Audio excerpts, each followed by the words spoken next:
I grew up in North London in what became very modest circumstances. There was a family electrical business that my great-grandfather had started, and my father initially worked in that. But when I was 9 or 10, that business got taken over and then failed, so the family lost its money.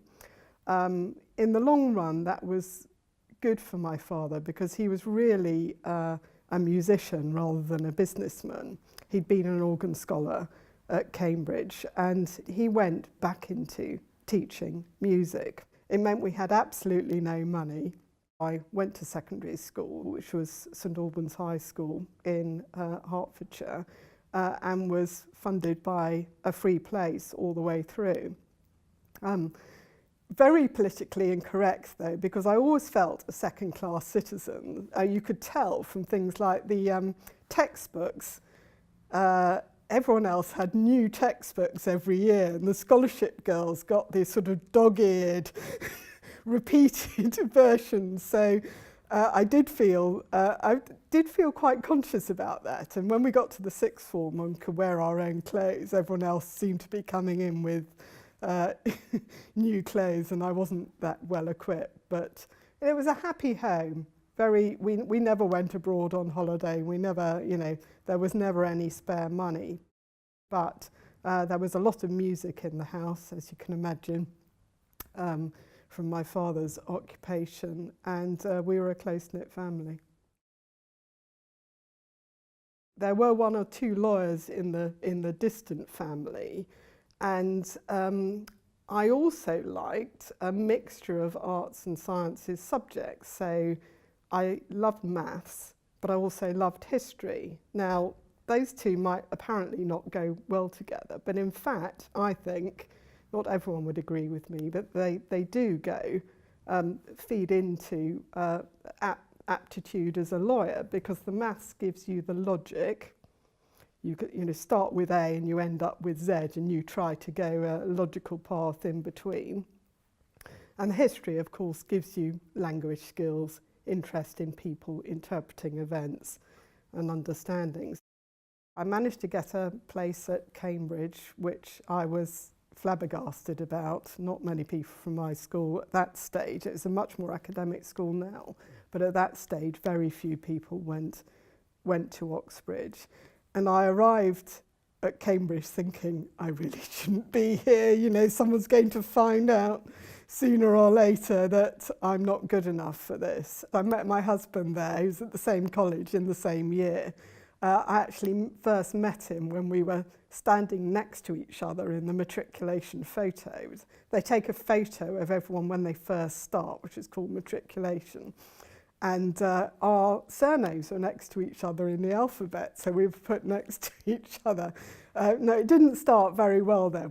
We both didn't like the look of each other, but after about 6 or 9 months, we got together.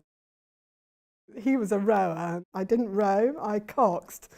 So I found my voice for that, sometimes with the help of a megaphone, but so I think that's probably where I developed my ability to boss people around, which my family say I haven't lost.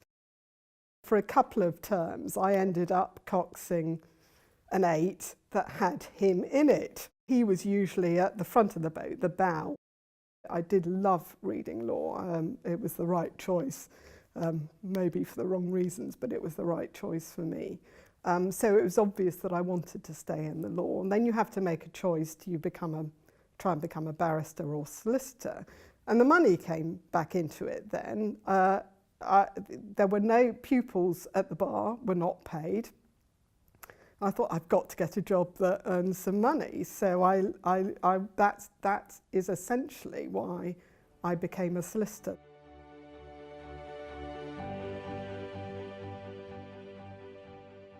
It was very different being a woman. The great majority of people in the firm, and virtually all the partners, were men. Within the firm, I personally didn't feel I suffered any form of discrimination.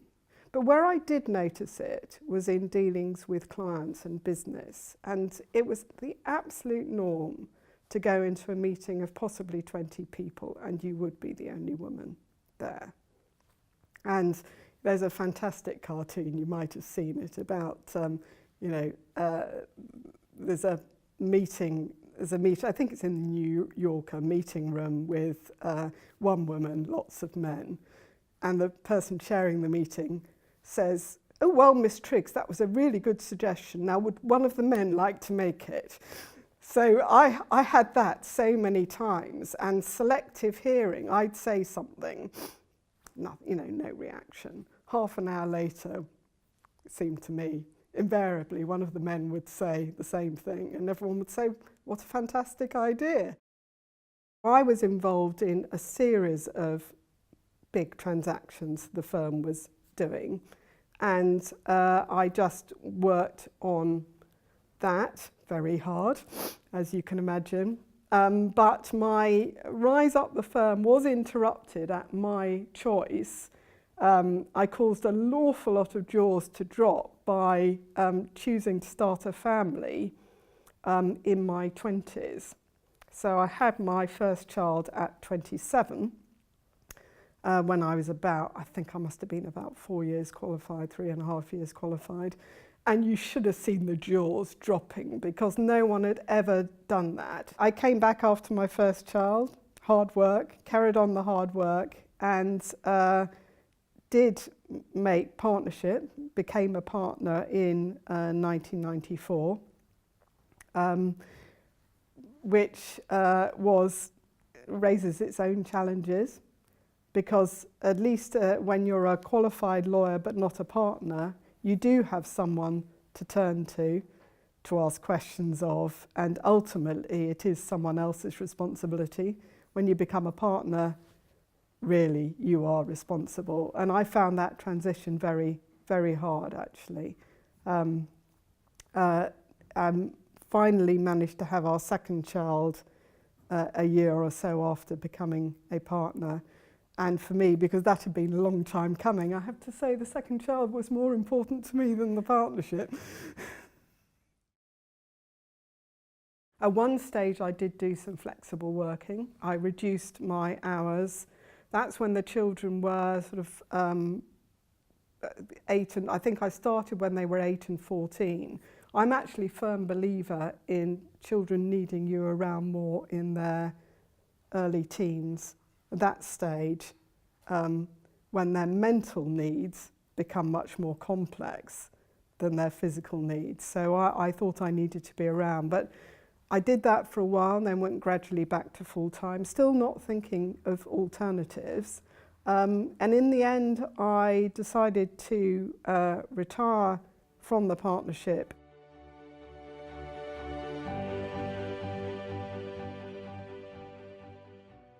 In the Tax Tribunal, you occasionally sit with judges in the Chancery Division, and I did that, and I got a bit more of a sense of what they did, and I thought, well, possibly this might be for me, so I applied, and here I am.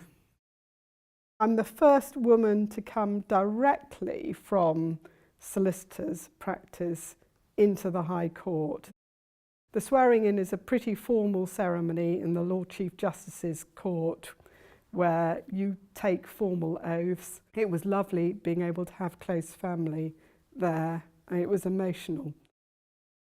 There's a massive lack of appreciation that the High Court is open to people like us. You know, it's not some other world that should be peopled simply from a rank of, from Chancery bar silks. There are other ways in. And the more we need to spread that word, because it isn't effectively spread at the moment.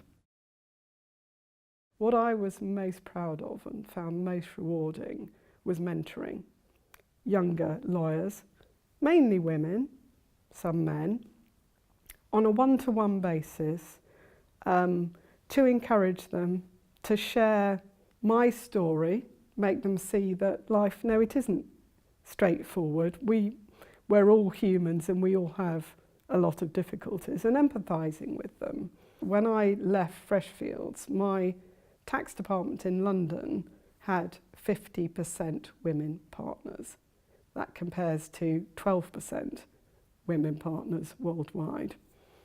So I'm really proud about that. But proud about the individuals, not the numbers. It's the individuals I'm thinking of.